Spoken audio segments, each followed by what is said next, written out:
Why Watch That is a podcast featuring the critic and referee who go head-to-head on a quest to discover the best movies and TV shows Hollywood has to offer. Expect the unexpected from the critic. Well, nothing gets past the ref. We do all the work, so you don't have to. Welcome to Why Watch That.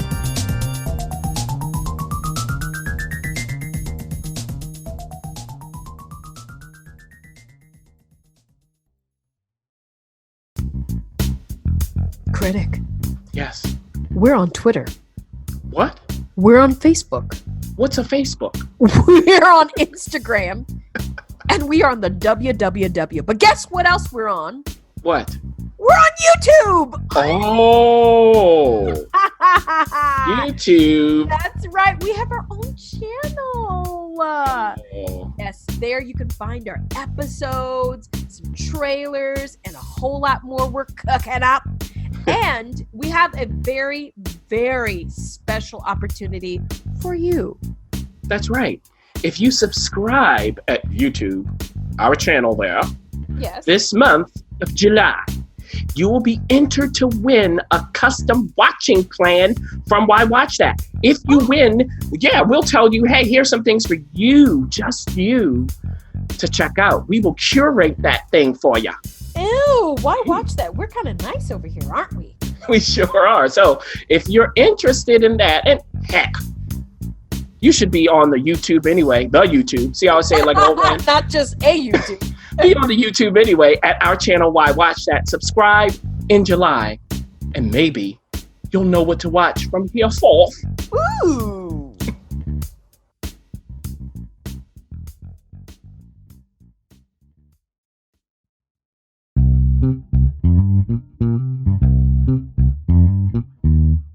A Why Watch That sneak peek.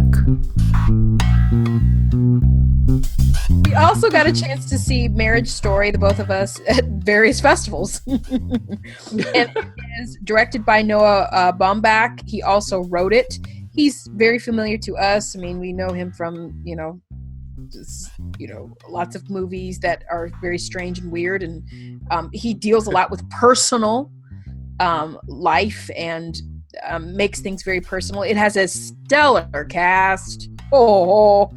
Namely Scarlett Johansson, Adam Driver playing the married couple that has a marriage story. Wow. Their extended community, played by Laura Dern, one of the lawyers, Ray Liotta, Alan Alda's in it. You got Wallace Shawn and Merritt Wever. Yeah. She's playing a sister, and I was wondering why she was in it.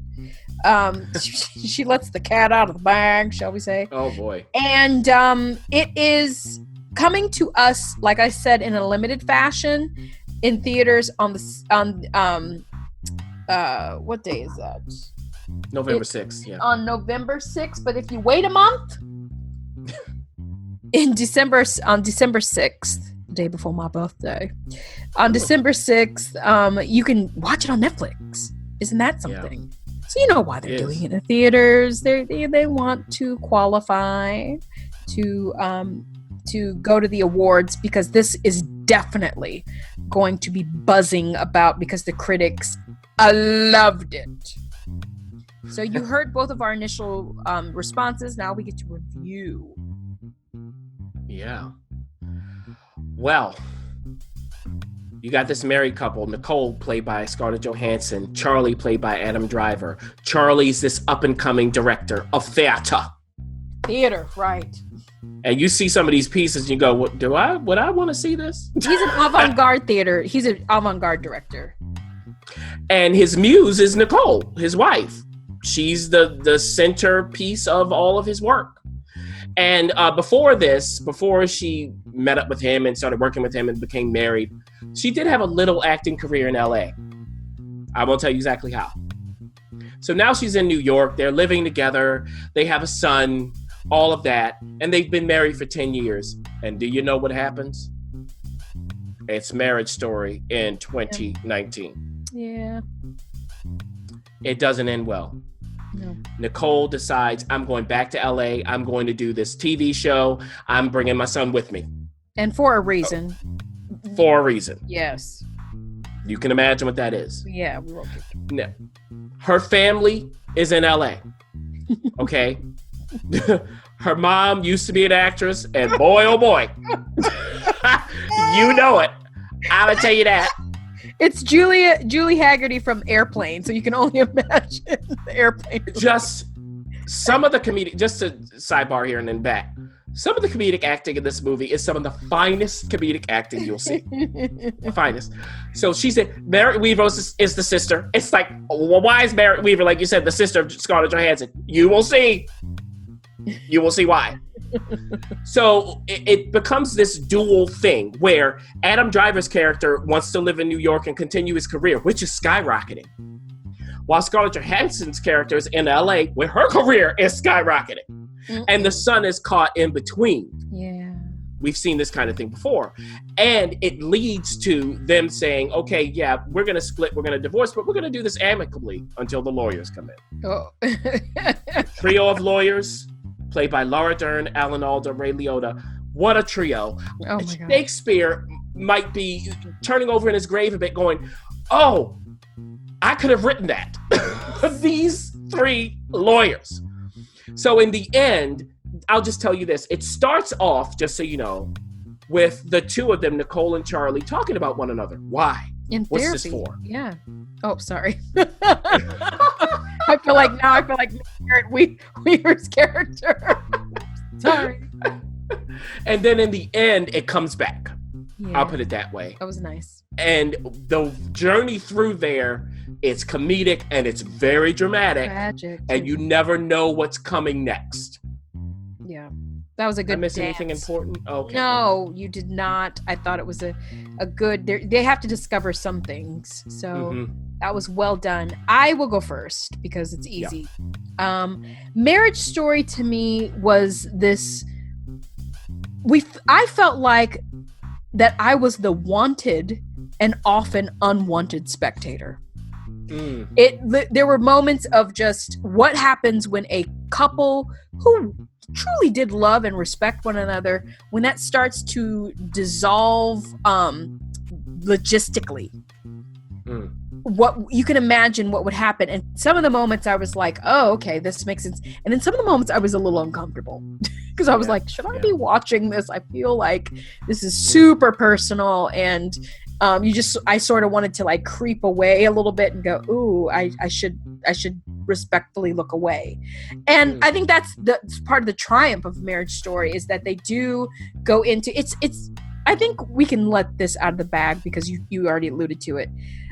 Modern day marriage stories isn't so much about the marriage, it is about what goes into the divorce and that journey there. And it really was an interesting commentary on the divorcing process. Now, I'm not going to say whether they do divorce or not. You'll have to kind of watch it to see. But the journey there on their way, it's very costly. And I'm so glad that the director Noah was able to dance between comedy in that, because it could have been really ugly and really disturbing. So I definitely was glad that there was comedic. This is what we talked about offline. The performances, I thought everybody was outstanding. There's no one I'm gonna talk about. I think you may talk about some things, but I felt like the performances, like Laura Dern was a lawyer yet again, but she was not a Renata. She was beyond Renata. She was like Renata's therapist lawyer. But no. I say she's Renata's mentor. Wiser mentor. Like, this is who Renata goes to get calm with, but still the sting is there. And again, we're talking about Renata from Big Little Lies on HBO, Laura Dern's famous performance in that. Ray Liotta is exactly why everybody was perfectly cast, in my opinion. But I will have to say, as lovely of a time I was having, we could have shaved off about 20. Respectfully was shaved. It wasn't like, oh my gosh, I really want to get out of this theater. I can't believe they're doing this to me. It was if he gave a respectful 20-minute shave off of this would have been everybody, I mean, already the critics are going on about it, but I think when you watch it at home, if you don't venture out, that would have made it a worthy theatrical experience if you were to just shave about 20 seconds off. All in all, I say, why not watch it in the theater? I think it's a good alternative. It's not too heavy. There are some heavy moments, like we won't, maybe you'll talk about it, but I'm not gonna. There is a moment in every marriage that dissolves that some ugly things are done and said, and they don't shy away from that. But I think it's a great experience in the theater. Yeah, I completely agree with you with the 20 minutes, especially. I think the comedy worked better than the drama. I think, you know what it is, Ref? In the drama, for me, it was too much talking.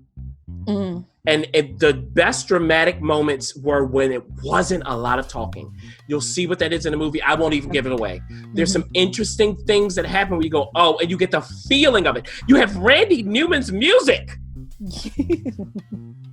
And it's not what you typically expect from Randy. It's just beautiful stuff. Some of this stuff is really beautiful and when they're not doing a lot of talking. It's awkward, yes. I was trying not to. So, you know, it's some beautiful moments there when it's not a lot of talking dramatically. No, get all the talking going for the comedy. That, and even like Martha Kelly, who was in Baskets, playing someone just like she was in Baskets, who is the one who has to come in and observe the parenting.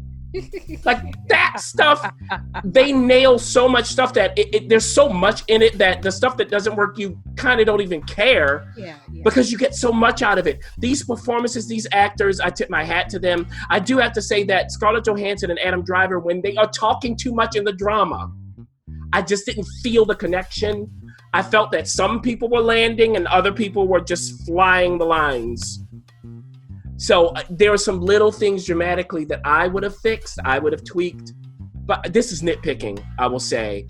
It's over 2 hours, well over, or a little over. And I didn't mind being in the theater watching it, even though, yeah, like you said, Ref, we could have shaved it to be just under 2 hours and it would have been perfect. But hey, it's Netflix. Yeah. And if you want to see it on Netflix, you'll have to wait until December 6th.